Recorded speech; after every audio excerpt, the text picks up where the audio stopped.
কার পরিবর্তন কখন হবে, কার কথাই বদলাবে, কখন বদলাবে কেউ জানে না। জানে কি কার পরিবর্তন কখন হবে? ফুজাইল ইবনে ইয়াজ কার কথাই বদলাবে, কখন বদলাবে কেউ জানে না। তো গভীর রাতে জানে কি উনি ডাকাতি করতে গেছেন।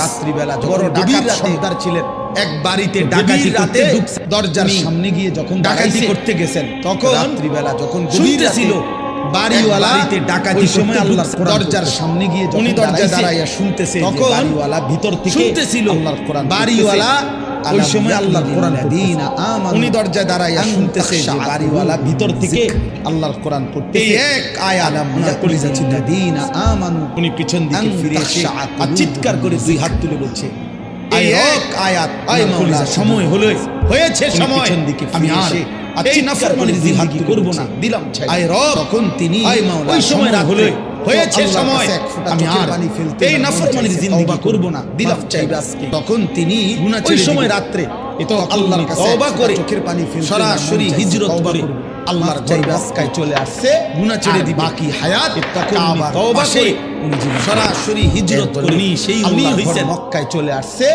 আর বাকি হায়াত কাবার পাশেই উনি জীবন কাটাইছে। এরপরে উনি হইছেন